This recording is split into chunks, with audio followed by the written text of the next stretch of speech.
morning, Tim, and welcome to the Low Carb Paleo Show. Good morning, Monsieur Mark. Good morning, Mark. How are you today? Wonderful, thank you. Can't complain at all. Well, I could, but no one's listening to complaints these days, so why do we bother? Let's just be positive. Yes. That's right. And with that, also, of course, good morning, Alan. Sorry, didn't mean to skip right over you. Just looking at the screen, looking right at Mark, and right. just the first person that came to mind. Right. He's probably more handsome than I am, so I understand. Oh, this is the point where we're supposed to say, no, of course I'm not. You're the most handsome. In my head, I think so.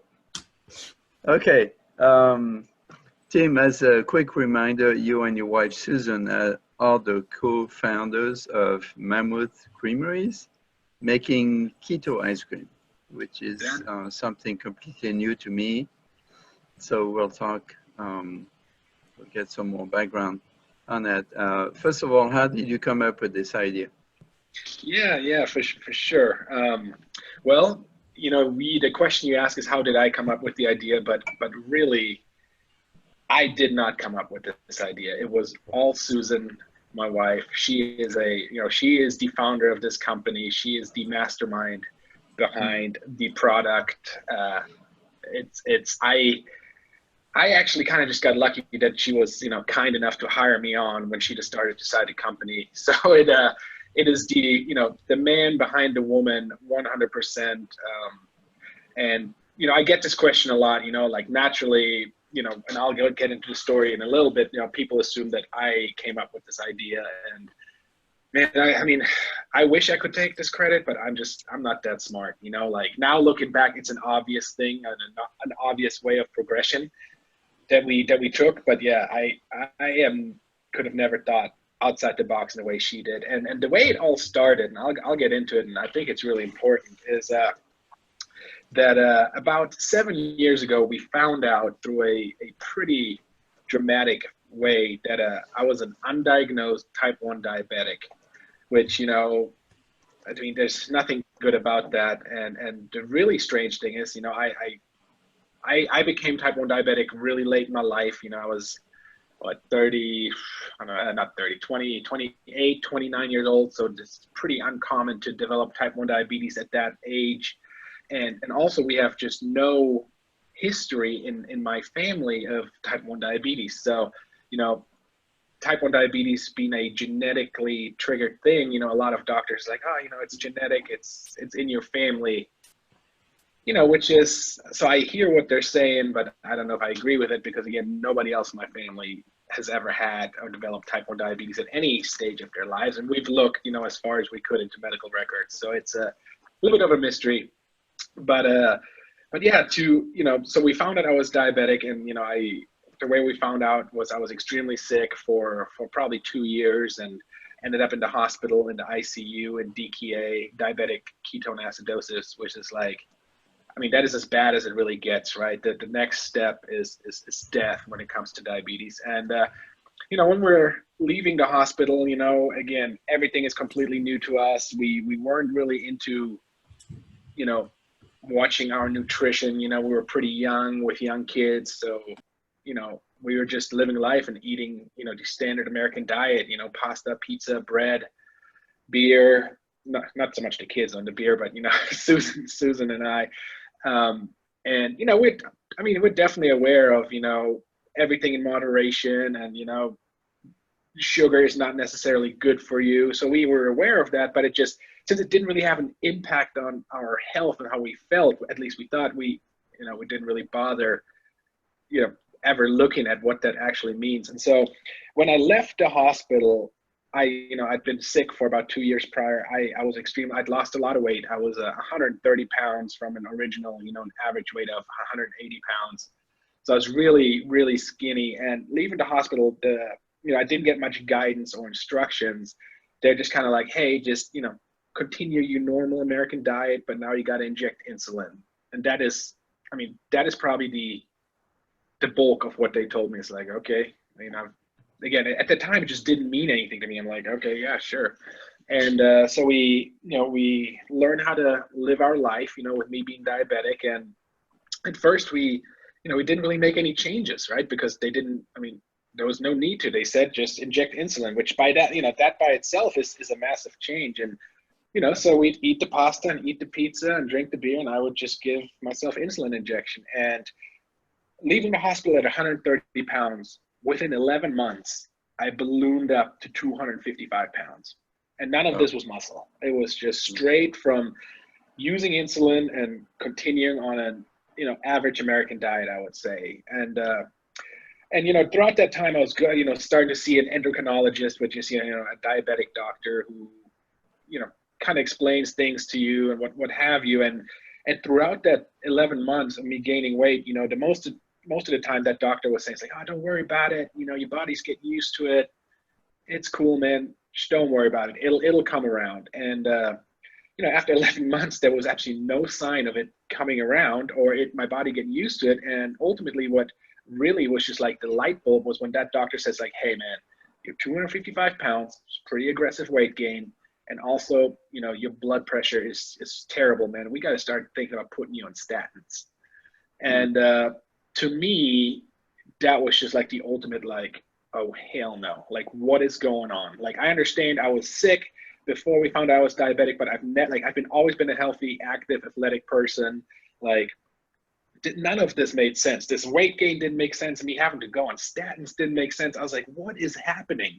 And all of this within an 11-month time period. And during that 11 month, it's like the first time in my life where I actually started looking at nutrition. And even though we weren't really into nutrition and we weren't practicing like healthy eating and good eating habits at home at that point, I was starting to kind of just reading stuff about, like grain versus no grain, gluten, and just all that stuff that, I started to hear a lot, but I just never really spent any time looking into. And so I told the doctor that day, I was like, I'm not taking statins. It's not going to happen. I'd actually just listened to a podcast on the way to the doctor's where just a complete coincidence, but they were talking about statins, and the host of that podcast was like, whatever you do, man, don't take the statins, find another way. And so I told that doctor, I'm not taking the statins, forget about it, and I'll find another way. And so my endocrinologist is like, well, it could be a life or death situation. So the doctor is like, how about this? Come back in 3 months. If there's no improvement, we'll put you on the statins. And if you figure something out in the meantime, maybe you won't need them. And I was like, okay, great. So I go home, and my wife was at home at the time. She was a stay-at-home mom. We have four little kids. And I was like, I was super, super upset, probably, borderline depressed. I was like, what is going on in my life? I feel terrible. I look terrible. I just don't feel healthy. Now they want to put me on statins. Like, I feel like I'm sprinting towards the grave. And, Susan really concerned. She's like, yeah, we got to do something.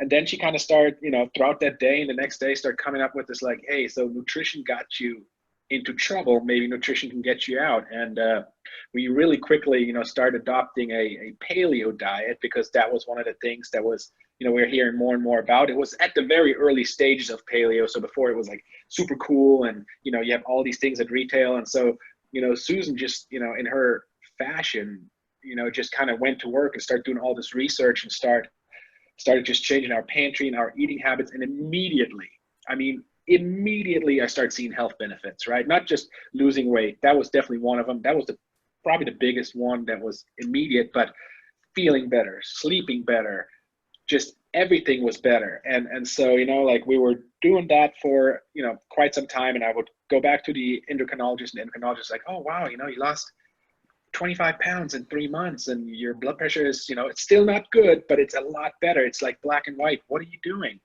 And I was like, hey, we just stopped eating grain. That's really if you were going to try to be like, tell me what you changed in one sentence, we stopped eating grain. That's it. And the doctor's like, that's not possible. What else? Like, what else? And I was like, nothing else at all. And she's like, well, yeah, that's great.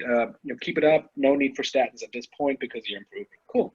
So we do that, for 2 years, 3 years, and things are getting better, and I'm getting healthier. The whole family really is getting healthier, right? So like the immediate benefit is seen in me because of me being able to reduce my insulin consumption and just losing weight. And that's, a very obvious thing, especially when you're so significantly overweight like I was, but like even our kids and, you know, even Susan herself, you know, just feeling better, performing better, like everything in life was going great. And, you know, so we were doing that for some time, and, you know, it got to the point where I kind of plateaued, and, you know, I was picking up different type of exercising, you know, from running to lifting weights to have you, just to kind of break through that plateau. But I just felt like at that point, it was again, like a nutritional thing. Like I couldn't progress just because, like, even though, you know, paleo is really clean and grain-free and gluten-free, what have you, you know, there's still, especially nowadays, it's still a pretty high carb consumption just through the way, you know, paleo has developed and what have you. And so, you know, going back to Susan, I was like, hey, you know, like everything's good. We don't necessarily need to make this change, but, you know, we're kind of a family where we're constantly trying to optimize.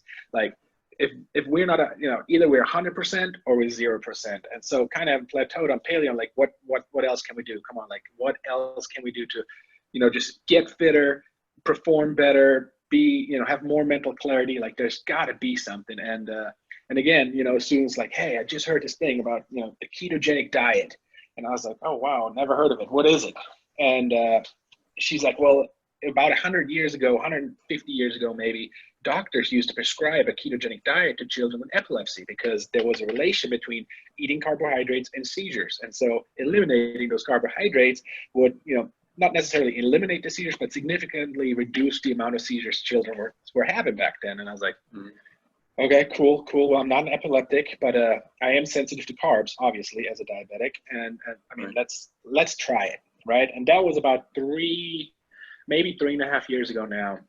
And at that time, mind you, like keto, like, I mean, nobody's talking about keto. There's no keto items in retail. You know, if you wanted to learn anything about keto, obviously you go online or you talk to your, like, you know, independent pharmacist, because, you know, you go to one of the big chain pharmacies, they're like, keto, yeah, don't know anything about it. But you go to your local independent guys that have been in business, you know, 30, 40, 50 years, you know, they'll talk about it and they had some knowledge.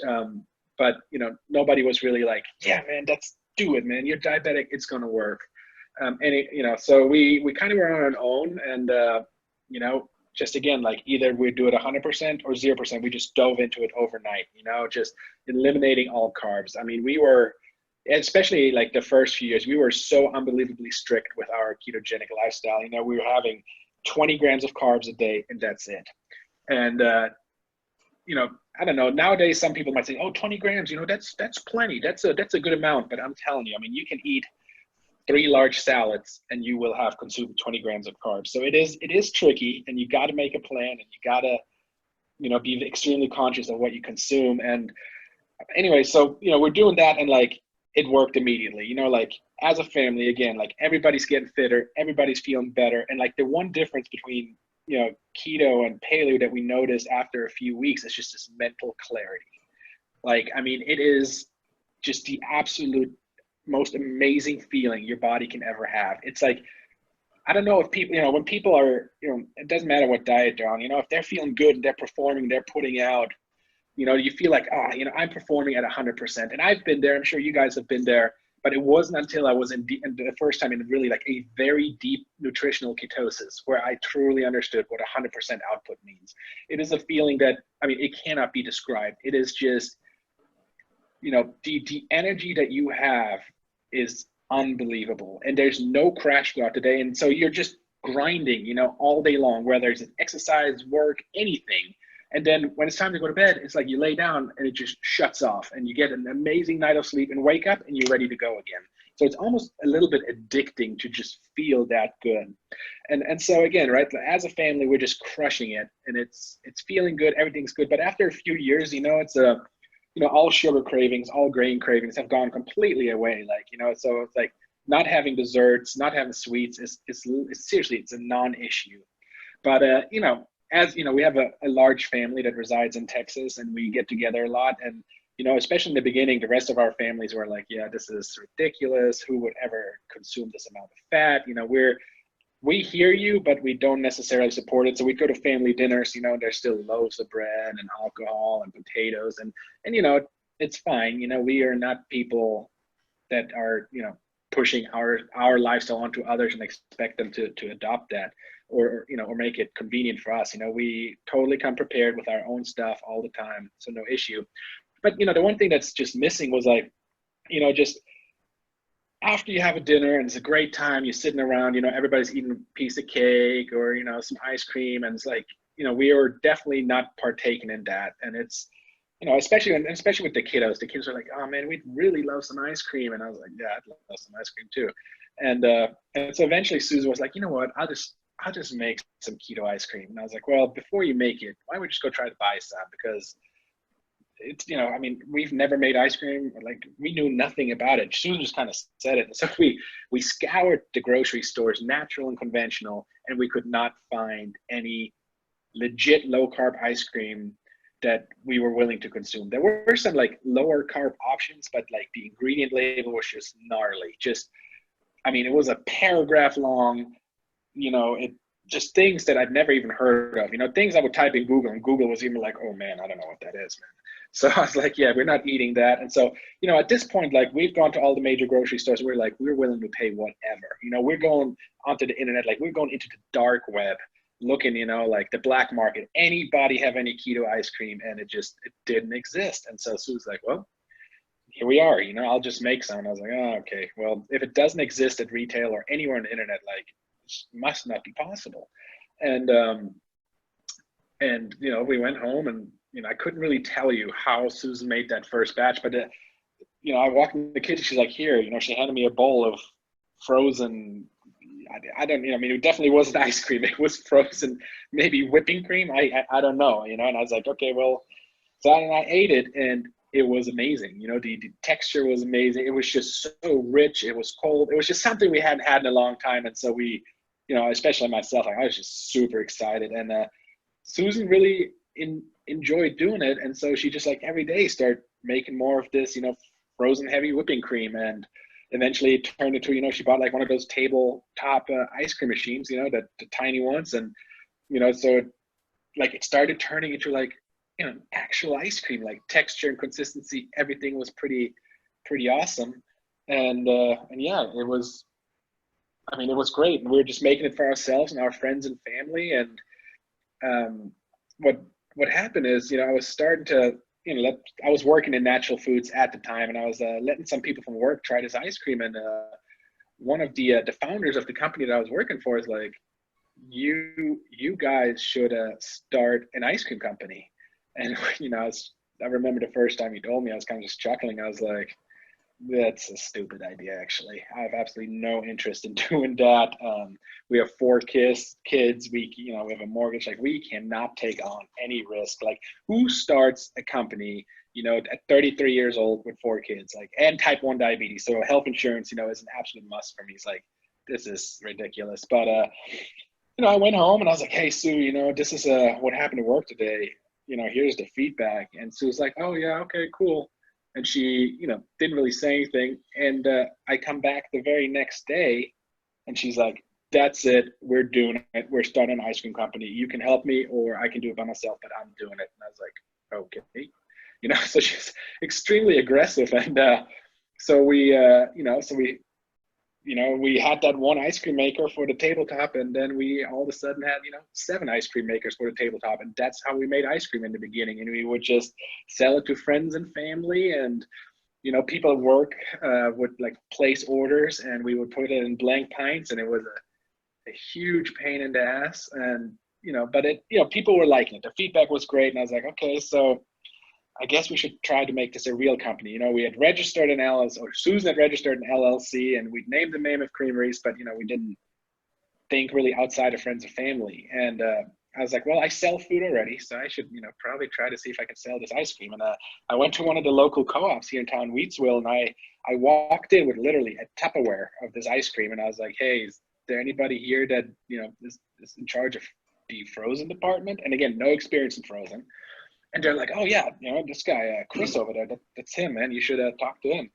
And I did, and I gave him the ice cream out of the Tupperware, and he ate it right there on the spot. And was like, great, we'll take it. And I was like, what?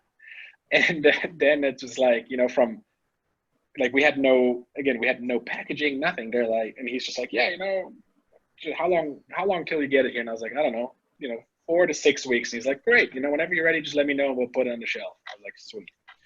And so then we had to move really quickly and come up with some type of packaging, which ultimately was like we just printed sticker and put them on white pints, and we found a commercial kitchen, and we bought a semi-commercial ice cream machine, and yeah, we were up and running. And so I was going to work during the day, like a 9 to 5 at the food company I was working at. And then I would come home and we would have dinner with the kids and, put the kids to bed. And soon I would go to the commercial kitchen, 9 p.m. to 3 a.m., Monday through Friday. And then Saturday and Sunday, we would deliver ice cream. So it was unbelievably taxing. Like, I mean, it was like having a newborn, but just harder, because it's like, because it was tough. And we did it for a while, and it got to the point where I went to Susan. I was like, hey, if we're going to do this, let's do it. Let's go big, because I can't do this 2-job thing anymore. And, Susan was getting extremely, overworked, and, it was probably one of the hardest things we'd ever done. And so we're kind of on the fence, like, are we going to really risk it all? Or are we just kind of dial back the ice cream? And then, and again, we were only selling at the co-op. And then we got an email from Whole Foods 2 days before Thanksgiving. So it was 2 days before Thanksgiving 2018. It was Whole Foods saying, hey, we bought your ice cream at the co-op. Super awesome. And we want to bring it in. Can you have it to us in January? So this is in, November. And again, we have no proper packaging. We'd never manufactured the ice cream at scale. And, we had no money to start a company at scale, what have you. And, but in a salesman fashion, I replied to Whole Foods. I was like, totally, it'll be there. And so, I called Susan. I was like, you need to come home. Whatever you're doing, stop doing it. Come home. We need to talk. You're going to be super excited and pissed, but this is what's going to happen. And she came home, and yeah, she was super excited and super pissed, and it all seemed absolutely impossible within the time frame. And, there's holidays, but we somehow managed to move just mountain after mountain after mountain and find a co-packer, run trials that were successful, and produce this ice cream at scale, as well as get proper packaging, get UPCs, all these little things you got to do to start a company. We just all had to do it really quickly and without any experience as far as starting a company goes. And we were a little bit late to that January deadline at Whole Foods. We were the first week of March, but looking back, it's a pretty amazing feat. And ever since then, it's it's been just a super crazy journey. We're just kind of holding on for the ride. And so I understand you found a co-packer in Tyler, Texas. Why there? Yeah, so that's actually a new manufacturer in that area. We had originally found a different manufacturer, and again, that was outside of Dallas. And the reason we went with those guys is, and it's a little bit, I don't know, funny, scary, whatever you might call it. But when we're looking for a co-packer, I reached out to, I don't know, let's say 10 different facilities across the country. I'm like, here's what we're trying to do. It's never been done, and it needs to happen all really quick. And yeah, what can you do for us? And so out of those 10 facilities, 8 of them, were like, yeah, absolutely not. It's not possible. The formulation you sent over will break the machines. We don't want any part of it. This can't be done. Like, okay, cool. We're supposed to deliver ice cream in 6 weeks, and 8 out of the 10 people that have been doing it for, 50 plus years said it can't be done at scale. And then the other 2 co-packers, we started working with, and one ultimately, tried to run a trial, and, the mix is different, and it broke some of their machines, and they were like, okay, cool. We don't want to work with you. And so we only had one choice, and we're like, oh God, please work. And they ran a trial, and it was semi-successful. There were definitely some issues, but we were able to fix them. And and that was it. Then the rest is history. So we started making ice cream outside of Dallas, and it was an experience. Not all of it was positive, just again because it's such a unique product. And that ice cream plant has been making ice cream for 100 years, and they're used to making it a certain way.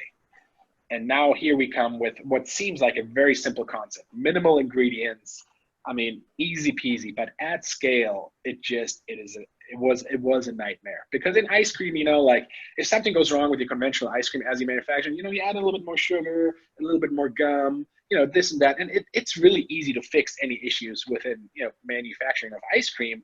But when you're running our product, you know, they're like, hey, you know, here's the issue that we're running into. It could be easily fixed if we can just add a little bit of sugar. And I'm like, well, no. You know, things we're never going to do is add sugar or add gums or what have you, because that's our company. And you know, the first few times we would manufacture ice cream, we would be slotted for you know, I forget what it is. Susan runs all of that, but I think it was like for 8 hours. You know, you run one flavor for 8 hours and then you switch. But yeah, there would be so many issues. We ended up running for like 15 hours at a time for one flavor, and I mean, it was a nightmare. And you know, luckily we were able to team up with a food scientist that has just been invaluable to our company's success. You know, he understood the challenge of not being able to use gums and sugar and what have you, and so he just kind of, you know, worked on the formulation. You know, maybe a little bit more of this, maybe a little bit more of that, and we got it to the point where now we are without a doubt producing the best low carb keto frozen custard on this planet. You know, I'm confident in saying. And it's important to say here, and this is something was a new learning to me when we started this 100%. And I think a lot of consumers that are, you know, exploring low carb option with clean labels are running into this too. It's, you know, here's the deal, man. When I grew up, I would take a pint of ice cream or a gallon of ice cream out of the freezer, and within minutes, I'd be able to get a scoop out of that ice cream, right? Mm-hmm. And that's kind of what people expect when they pull something out of ice cream out of the freezer. Well, right. When we started making our product, you know, even just at the smallest level, when we would pull it out of the freezer, you know, it was pretty solid, definitely more solid than your conventional ice cream. And, you know, at first it would freak me out. I'm like, this is so weird. Why does it do that? Why is it frozen so solid? And it took us a while, but ultimately the way we look at it, so we've gotten it to a point where it definitely freezes more solid than, you know, your conventional sugar ice cream, but it, you know, it's not an issue. I mean, it might take 5 minutes longer to thaw a little bit before it's perfectly scoopable, but it's not really an issue. But the question we all, as consumers, I think we need to ask is like, when we put something in our freezer that is 32 degrees or below, and we put it in there for 24 plus hours and we pull it out and it is not completely frozen, what does that mean for that product? What is inside of that product that prevents this product from freezing completely solid? Because to me now, right, through all these learnings, this is actually pretty interesting. Like, why do these products not freeze? And then when you actually look at, like, you know, some of your leading conventional ice creams, I mean, the preservatives and ingredients in there that are put in there just to prevent it from freezing solid are crazy. Mm. And so, which again, at first this to us was kind of weird, and it seemed, I don't know if it was a concern, it was just something that we'd never thought about. Now it's kind of like, you know, when I pull something out of the freezer and it's not frozen completely solid, I don't necessarily trust it, because again, something has been added to this product to prevent it from freezing that way. Right. So so you're allowed to use the words ice cream because there's a legal description for that. So you have to have dairy, you have to have eggs, and some kind of sweetener. Correct. And actually, so when we launched the company, or when Susan launched the company, it was launched as an ice cream company, right? We were a keto ice cream company, but working with the manufacturers, you know, who again have, I don't know how many years, 30 plus, 50 plus years of experience in producing ice cream, and our food scientists, we quickly learned, like, hey, we use such a significant amount of egg yolks that it actually supersedes just super premium ice cream and is actually a frozen custard, which, you know, again, we had no experience with ice cream, then we had no experience with custard. You know, at first that didn't mean much to us. To us, it means like, oh, well, custard, love custard. Who doesn't love custard?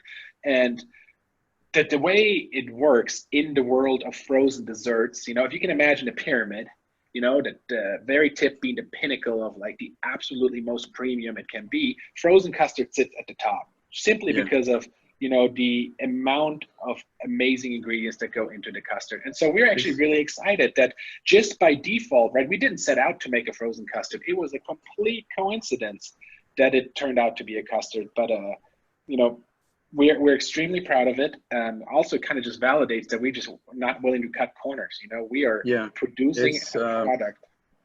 It's the French way of doing it. Contrary to the Italians, when they do ice cream, they don't use eggs in there. The French, we start with basically it's a frozen custard. Yeah, we do what you would call a sauce here with eggs and sugar and cream, and then let it age, and then freeze it, and that's what keeps it nice and smooth without adding any gum or preservatives. Correct. So it's very similar to French ice cream. Regarding your ingredients, can you tell us more about the quality and the sourcing? Yeah, for sure. So our ingredients, and it's another thing. It's just from the very beginning when we started this ice cream, we said, hey, what are some of these principles? What are some of these things that we want this company to stand for that we would never change regarding what, not using sugar, of course, is one of them. But then the other one was, we want to use the absolute best ingredients that we can source and afford to give to the consumers. And so, we source some of the highest premium heavy whipping cream there is at market, which, to anybody that sources dairy, again, we had no experience. When you go to the grocery store and you buy heavy whipping cream, it's $1.50 for the box, 7 days a week. When you buy dairy at quantity as we do now, it gets really interesting because it's sold on a stock exchange type of thing. One day it'll be $1, next day only $2, and within reason, of course, but it's really crazy. And so, we quickly learned that it's like, wow, this is gonna, to buy these premium ingredients is going to be tough. But again, we had said from the beginning, we are not going to compromise. And so it didn't really matter what they cost. We said, we're going to figure it out. And so heavy whipping cream is the first ingredient. And our second ingredient, which is super awesome, and nobody else in the country uses this at retail in ice cream or frozen custard, is 100% grass-fed butter. Which, so the dairy comes, of course, U.S. dairy. The butter is U.S. butter. And we are just super stoked because, we've experimented with just regular unsalted butter, and it's, again, unless you really try and see the difference, you're like, butter is butter is butter. I mean, it's yellow, it's going to go in there, it's not going to make a difference, but it makes a huge difference in taste, in texture, in the way it looks, the way it smells. And so again, grass-fed butter, kind of like this heavy whipping cream that we're buying, it just comes at a premium cost that goes up and down, usually always up, not so much down. But it's just something we're not going to compromise with. It's just not going to happen. We want that for ourselves, and we want that for everybody else, because it's, there's a reason why it's more expensive. Grass-fed butter comes from grass-fed cows, which, I mean, we could break this down and spend hours on this topic, but starting from soil health and grass-fed animals all the way to, the type of trans fat that naturally occur in ruminants' stomachs, as the process of the milk goes.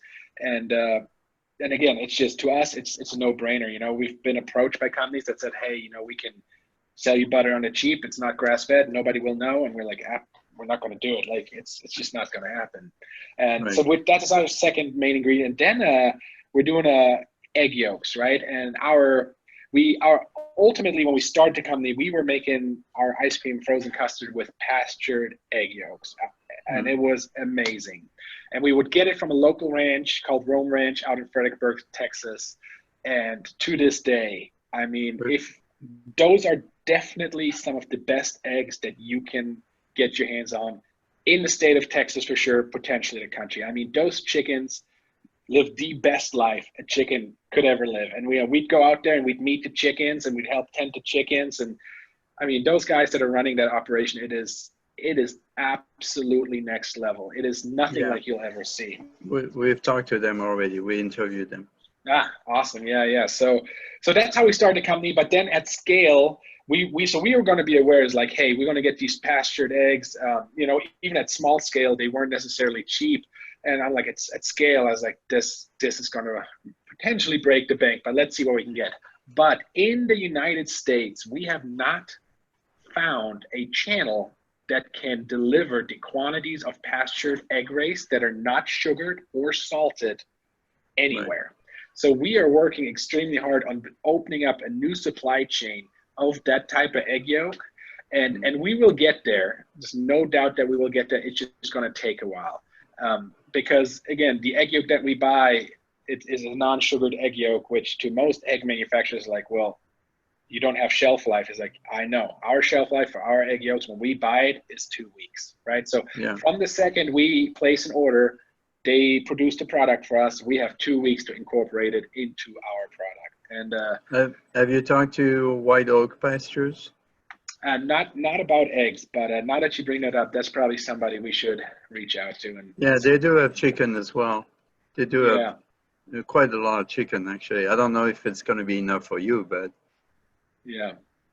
So it's something to evaluate. So again, we're using the absolute most premium egg yolk that we can at this point. It is unfortunately not pasture raised, but we will get there. It's a company goal. It's part of our mission. And it's just, it's extremely hard because that supply chain doesn't exist at scale today. Right. So what flavors do you currently offer? Yeah, so currently we have 4 SKUs, 4 different flavors. We launched the company with 2 SKUs again, right? So in the beginning, we just bootstrapped this company. We just paid out of pocket, we cashed in our 401ks, we cashed in our savings and just did this all on our own. And so we only had capital to really, launch with 2 flavors. And they were a vanilla bean custard and a chocolate peanut butter. And, I think that was the right thing to do. Some people come to us and like, oh, why would you launch with vanilla? Why don't you do something more exciting, something crazy?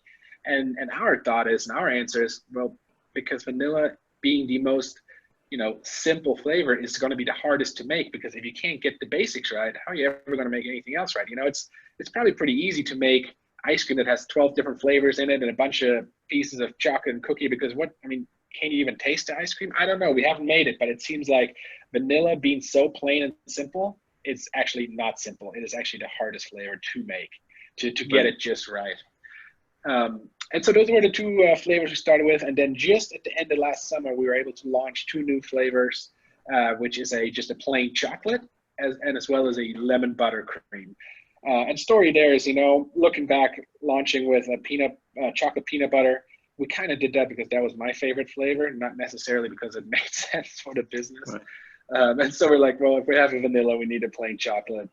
And then a lemon buttercream was just like, Susan just, she's like, I really want a lemon ice cream. I want something fresh. I want something lemon buttery. And so that's how that was born. And it is by far one of the most unique custards at retail. And it is, that lemon buttercream flavor, it is, I don't even know how to describe it. It is silly. It is absolutely amazing. It is so rich, but yet so refreshing. It's, we make it yellow with turmeric, which is super awesome because turmeric is super good for you. So yeah, I just encourage you, if you get a chance to try that lemon buttercream, take it. Well, I hope I will. Now you did a good sales job on me. I want to try all of them. So yes, when do I get samples? Well, since we just learned that you actually, don't live too far away from us here in Austin, Texas, I think we can make that happen extremely quickly. Okay. All right. What stores are your products currently sold? Yeah. So in Austin or just in Texas, most of the natural channel in Texas will have Mammoth Creameries. Whole Foods has been a very good partner for us, not just in the Southwest region, but we also got distribution on the East Coast through them. We're about to launch three additional regions, in the Rocky Mountains, in the Mid-Atlantic, and then out there in the West Coast. And just, really co-ops, smaller independent, natural, organic independent stores are really a big share of our distribution, as well as we're gaining some traction in the conventional channel, which is super awesome, because when we launched this, with at least a little bit of focus, at first we had 0 focus. Now we have a tiny bit of focus. We're like, let's focus only on natural organic because, that's our consumer. This is that's just felt natural. I don't know, that just felt like that was the direction we're going to go. But the feedback we're getting from the conventional folks was equally as awesome as from the natural channel. And so, you know, we spent a little time on the conventional channel and had some great success there. We picked up a new partner out in East Texas called Brookshire Grocery Company. I mean, it is a very conventional store, but those guys get it. They see where nutrition is going. They understand the challenges. They understand the demand, and they were willing to partner with us in a way that's, I guess you would say it's, you know, old school store, but new school way of doing business. So it's, right. it was amazing working with them. And then, you know, further east, we got some Food City, we got Harmon's out in Utah, you know, we got some Nugget on the West Coast, Lasses on the West Coast. Have you tried Central Market? Yeah, but it's in Central Market, absolutely. We're there today in all of them. So it's, I mean, it's been great. The adoption rate of this product, of this super premium product, has just been, I mean, it's been mind blowing. You know, for 2009, like Susan's launched the company, you know, on paper in 2017, but we don't really consider us having to. We started the company in March of 2018 when we started working with Whole Foods, because before that it was friends and family and you know, a co-op. Right. So we've been in business at retail for 10 months, and the adoption has been, I mean, you know, it's I don't even know how to put it into words. It's been overwhelmingly awesome. You know, we're new, so we don't have much historical data for ourselves, but we have tons of data compared to, you know, other traditional ice cream companies, and, you know, the way of adoption and the velocities on the shelf is just, I mean, the consumer is going out there and they're voting with their dollars for what do they love. And so far it looks like they love Mammoth Creameries, which is amazing, because, you know, in the world of retail and what have you, a lot of companies, especially today, and, you know, in this age, you have a lot of companies coming up out of the ground from nowhere with the sole purpose of being profiteers.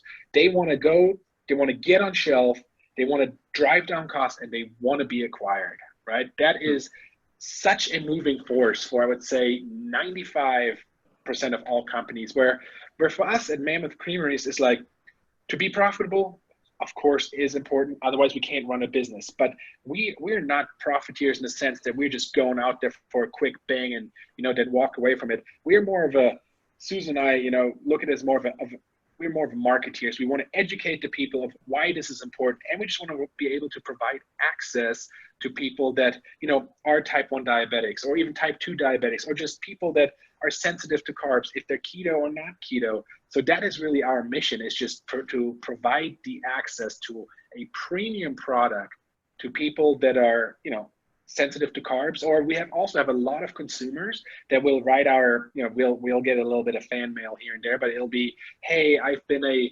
conventional ice cream consumer for 25 years, and there was nothing in the world that was ever going to change that until I had some Mammoth Creameries.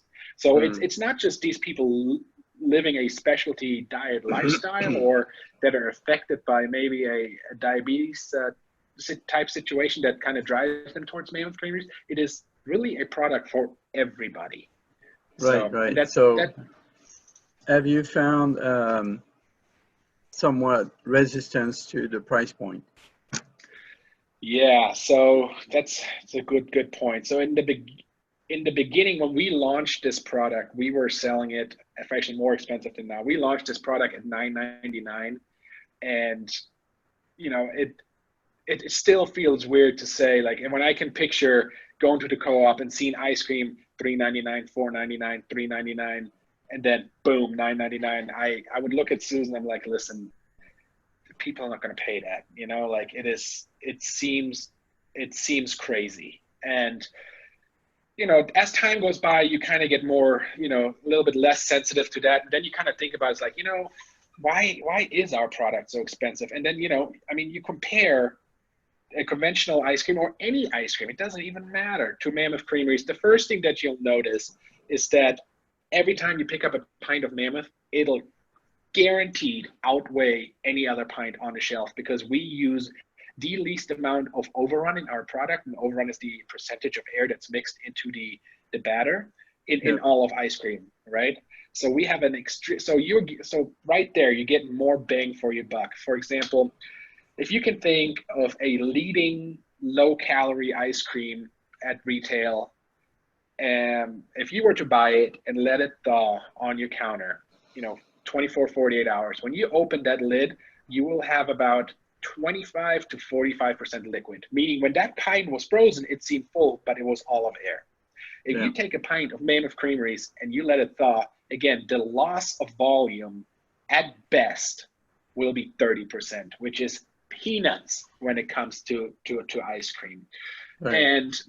And us just using, our ingredients unfortunately come at a price point where we're growing aggressively, but we're not at the point where we have much power when it comes to sourcing, And so we're kind of bound still by these suppliers charging us what they charge us, but we're hoping to get better. So it's already gotten better in a sense. When we launched at $9.99, we've been able to drive down the price to $8.99, which is, in retail, reducing your price by $1, that is aggressive. That is a very, very big deal. And yes, but to answer your question, people at times are concerned about the price point, and we hear them loud and clear. We're charging $8.99 not because we want to become rich, because that's just what it costs with an average margin that the industry has. And a lot of the things that we do as this business, we absorb a lot of the cost. And and that's one of the challenges that we face. Like, do we want to get it to a price point where literally everybody can buy it today and potentially run out of business, or do we try to partner with the consumer that truly gets it, and as we grow with them, we'll be able to reduce that price? So it's something we talk about all the time, and that price will come down, no question. But even for what it is, even at that $8.99 today, it is a fair price for the product that you're receiving with the premium ingredients and the quality of the product. Yeah, you're not one of those high-tech companies that can afford to waste millions of dollars every quarter because, because it's Uber or because it's something like this. So I get it. What obviously you have a huge advantage, which is the dark side of things, is that more and more Americans are turning diabetics. So that gives you a huge market. I mean, the last count is what, 60% of the population is diabetic now? Yeah, at least, type 2 diabetic. Type 2, yeah. So that gives you a huge base, a customer base. Absolutely. And it's, and type 2 diabetes is interesting in the sense of, again, multiple things can trigger a type 2 diabetes in a person, but I think the majority of people will agree that type 2 diabetes is usually triggered just by terrible lifestyle with bad nutrition choices. So Mammoth Creameries can really step in there and help you make better choices by not feeling like you're sacrificing anything, right? So that's just a super unique, and we're really, really proud of that, because we are impacting people's lives in a way that's like, it potentially could be life or death, because especially in diabetics, when I think about diabetes, it just get goosebumps just thinking about it. Like, the one thing that we really cater to aggressively is children that are diabetic, especially type 1 diabetes, because as a type 1 diabetic, I've had some close calls with high and low blood sugar where I was like, hey, that was really, I really thought I was going to die, like my blood sugar has been so low, I would be flopping on the ground like a fish. It was insane. And so to me, to think that there are parents out there that have children, ages newborn to 10 that are type 1 diabetic and are having to go through this, it's just insane. And so we provide a lot of ice cream to those parents so they can give their kids a treat without having to worry about it, which I think that alone is just so powerful, because, I don't know if you guys have any diabetes in your family or are familiar with it. Like, me imagining one of my children going through what I went through, I don't think I could hack it, guys. Like, I honestly don't think I could hack it. Like, it was the worst thing that's ever happened to me in my life. And if we can just reduce that anxiety of a parent, or just helping a child just feel better, just for that 15 minutes, you know, we'll do that. We will do that every day. And at the end of the day, we don't care what it costs. We'll give it to them for free, because again, we're not here to make a quick buck. We're trying to impact people's life and make your life better. And that, I feel like that's what we're doing. It's early and we're doing more and more of it, but yeah, that's just what gets us up in the morning. Sorry, little pivot here, but it's important for me to talk about this. No, absolutely. Are you planning to present your products at food shows? Yeah, we actually, I mean, I just came back yesterday. We're out in San Francisco at the Fancy Food Show. It was great. You know, we got to meet a lot of new retailers, new consumers, as well as meet a lot of existing, you know, retailers that we're working with, and just existing super fans of Mammoth Creameries. It's just so inspiring to go out there. You know, like, I'm sure you guys have been at food shows. Like, food shows are like such hard work, you know, like standing on your feet, 9 a.m., 5 p.m., cleaning, walking. I mean, it is so exhausting, right? Like, especially like day 3, you really, like, that alarm rings and you're like, everything hurts, you know, like I haven't eaten properly in days. It's raining outside, but you know, going out there and just talking to the people and hearing stories how Mammoth has impacted their life, or it's even better, is like, you know, having somebody come up who's never even heard of Mammoth, you know, and it's like, hey, can I try this? You know, what's this all about? We, you know, give them a little brief on this is what it's about. You know, knock yourself out. Any sample you like, of course.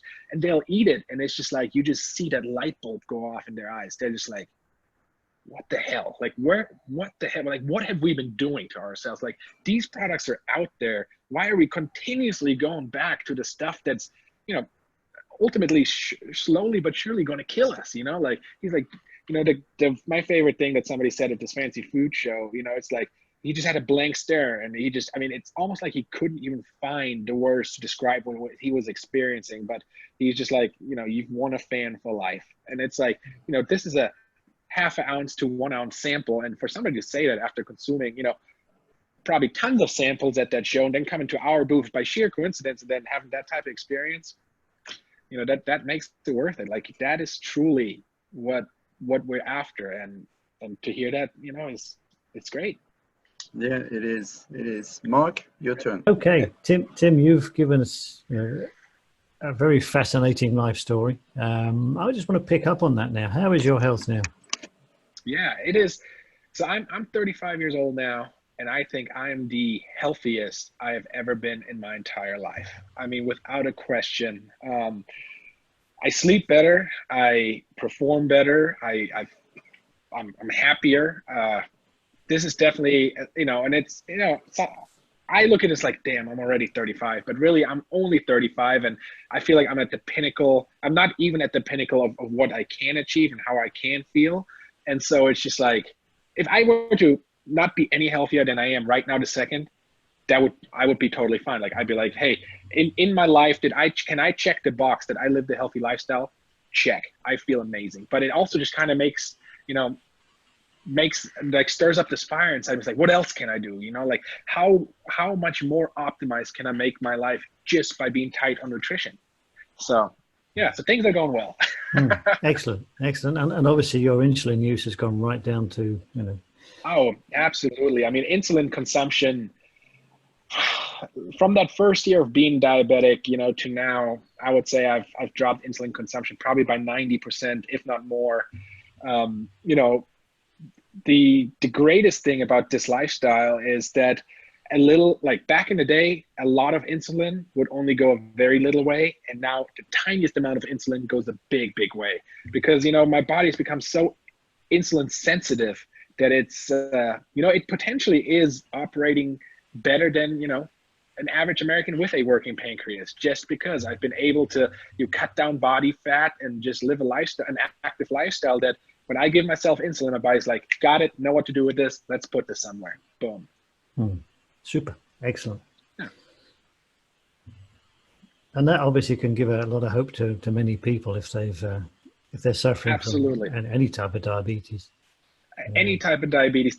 Like, as a diabetic, and again, I'm certainly not a doctor, but I feel like, you know, a doctor knows a lot, but I think the people living it will always know more. Yeah. As a diabetic, if you're not feeling 100% healthy or 100% happy with the way you look or feel, being able to reduce insulin consumption should be your absolutely primary focus. Nothing else matters, right? The less insulin I use, the better I feel. The less insulin I use, the better I look, the better everything is. And I know for sure that, you know, most, if not all, diabetics could agree to that. So. Excellent, excellent. So you've given us a lot of information. You've given us a fantastic and interesting story. I'm sure most people listening to this are going to want to know where they can get their hands on some of those Mammoth Creamery ice creams. Yeah. So the easiest way to find out is if you just go to our webpage, mammothcreameries.com. We have a pretty up-to-date store locator, I would say. You know, we're gaining new traction literally daily. So, you know, sometimes we miss some stores, but we do, I think, a pretty good job of keeping that thing up to date. You know, Whole Foods, of course, is one of our biggest partners at the moment. So, you know, it's always good to start there. But yeah, mammothcreameries.com, look for the store finder, and then, you know, just type in your zip code and it'll pretty much walk you there. It's probably one of the best ways to do it. Super. Are you on social media as well? Yeah. We're on Facebook and Instagram. You know, the handle is just Mammoth Creameries. Give it a follow. It's actually pretty interesting. We post a bunch of relevant stuff, you know, not just about, you know, what we're doing as a company, but also just stuff within the low carb community. And we have a marketing person who's an extremely talented writer. And so we're constantly posting blogs and, you know, everything just relevant about healthy lifestyle, low carb lifestyle, exercising. And, you know, these blogs are so interesting and so good that I'm always looking forward to a new blog coming out, and I'll read it once or twice. I've even learned a lot of out of these blogs. So it's definitely an amazing resource. Super job.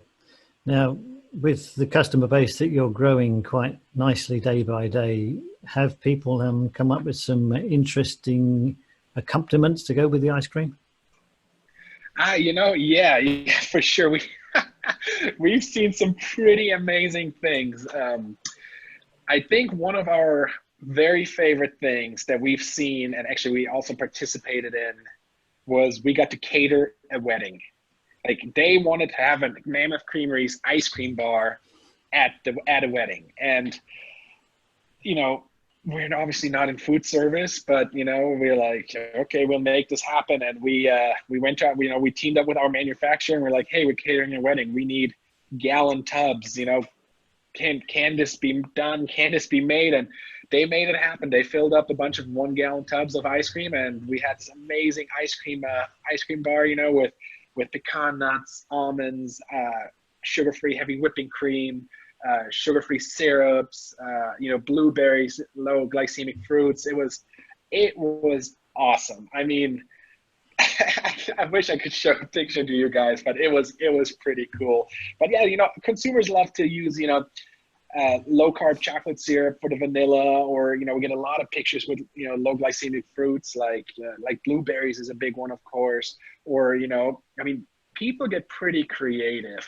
I think there actually was one consumer who bought the ice cream and kind of turned it into an ice cream cake.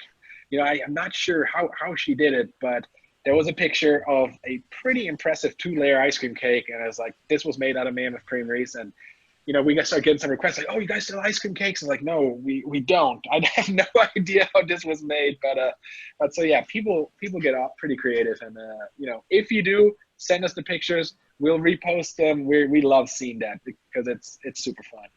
Excellent. So how long is it going to be before we start seeing retail spaces open up, you know, with Tim and Susie's ice cream?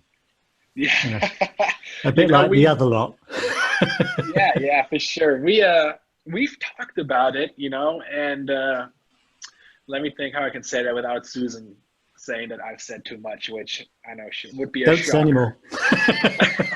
No, it's something where we've talked about, but I think at this point it's just, you know, we got to have a focus, and that's not the focus. That would be distracting to our ultimate goal right now.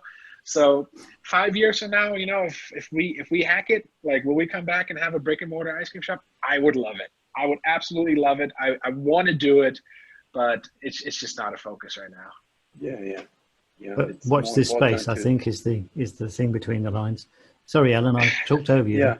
No, it's more important to focus on what's growing right now because brick and mortar is still very risky and expensive to get going. For sure. Yeah. For sure. So, And ice cream is, it's still a fairly seasonal product. So you'll be doing well for a while, and then the rest of the time you'd be sitting on your hands. I know I have experience in that, yes. and so that's definitely one of the challenges in all of ice cream. The way we kind of approach that is, as far as the seasonality goes, is there seasonality for our product? Of course, anything that's cold in the winter will experience some type of dip. I guess the way we look at it is like, how significant is that going to be, and what can we do to offset that? And even though we're providing you with a frozen dessert, or what have you, it's it's more than just a dessert. For me, for example, I consume this ice cream as to help me enhance my performance. I'm a runner, and after a 4-hour run, I need to consume high calorie products that I trust to have premium ingredients. And the easiest way to to consume 1,000 calories or more is to eat a pint of Mammoth Creameries ice cream. So it's part of my ketogenic diet, yes, but it actually goes so much further, right? And we've seen pretty amazing responses from athletes and just other people that are just constantly looking to optimize their output, that are like, I know it's snowing outside, but this ice cream is so much more than just a treat. It's actually something that I consume on a regular basis to help me achieve my performance goals. So it's been pretty awesome, because we never thought of that until we were really faced with that challenge. So well, that's the first time I've heard somebody say, I've just been doing sport and I have to eat ice cream. yeah, it's and it's one of those things, right? So we've actually gone so far as we have sponsored some trail running races here in Texas, and we're going to sponsor a huge trail run in Colorado, in the Rocky Mountains this summer. And people are like, ooh, I just ran 20 miles, like ice cream, I don't know. But actually, the way Mammoth is made in such a rich and decadent but subtle flavor, like, you cross that line after 25 miles of just sheer brutality of nature, and you cross that finish line and you eat some of that ice cream. It is, again, it even saying it out loud, it's kind of, God, it definitely sounds weird, but as you consume it, it's not weird. Like, it is so good on the palate that it's like, that first time we sponsored a race, we ran out of ice cream because it was just such a success. So now, you mentioned flavors earlier. Any new flavors coming up in the future that you can talk about? Maybe. Let's see. So we have a massive innovation pipeline that's going to hit this year in 2020 with not just new flavors, but also new concepts of ice cream that are going to be truly innovative. There's nothing like it out there today. And as far as the first thing that's going to launch are going to be additional pint flavors. They're going to launch fairly soon. I don't think I can give away D flavors. All I can say is stay tuned. 2 to 5 new flavors launching in the next 6 months, with 2 of them rather quickly. So just hang on a little bit longer and just get stoked, because these are going to be so next level. It is, like, I'm having an extremely hard time not telling you, because I think everybody needs to know. But I'm sure that Susan would not approve, and so we'll just pump the brakes here. Okie dokie. And if people have got ideas for flavors, are you open to people suggesting flavors? Totally. One of the 2 flavors that we're launching is something that we were on the fence about, and because of consumer feedback, it's ultimately where we're like, this is going to be one of the things we're going to launch immediately. And let's just say, I don't regret we are. It's a game changer. Excellent. Right. So if you already put it out on social media, why can't you tell us?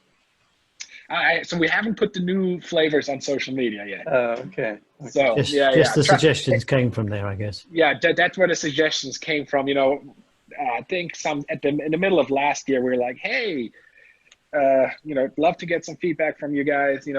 What kind of flavors do you guys want to see? And we got a crazy recommendation from blue cheese to hot wings to pineapple. I mean, we got, none of them are bad, you know. Some of them are far out, but none of them are bad.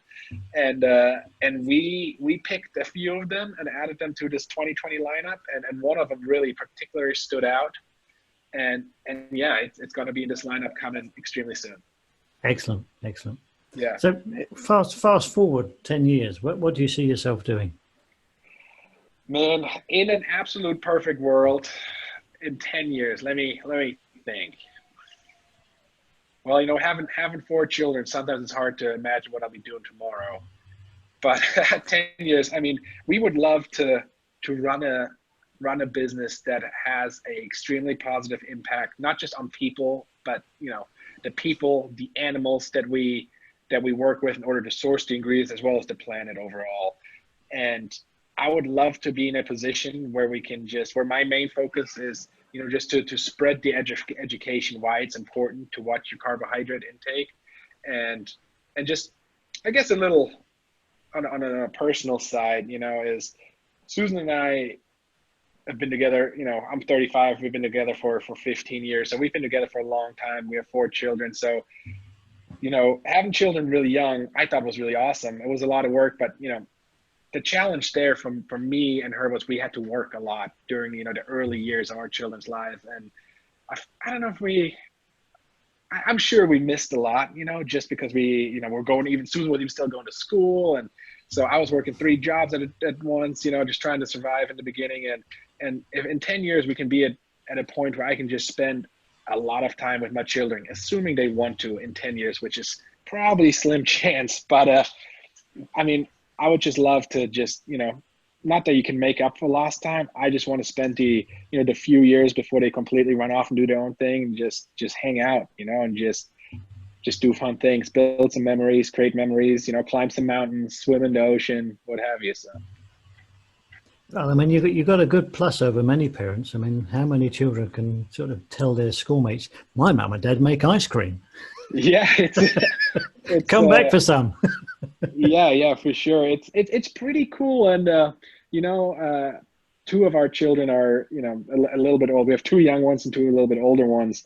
And you know, every once in a while, our older daughters will, you know, send a text or come home from friends and be like, hey, you know, I was at so-and-so's house, and when they opened the freezer, I saw that they had Mammoth Creameries in the freezer, you know. And so it's really cool, you know, especially for the older kids, because, you know, they saw it and they were able to kind of, you know, understand what we put, like, that we built this business truly from the ground up. And they see the struggle every day, and I think they appreciate it. And I hope, you know, I don't need it to change them on who they are, but I hope it just helps shed a little bit perspective. And, you know, especially in today's world, where when you're, you know, 14 to 18 years old, you know, that age group sometimes seems to have a little bit of a lack of understanding what reality is really like. And I'm sure any generation did at that age, but, you know, especially this generation, I feel like a lot of things are not necessarily catered doing, hey, let's work as hard as we can.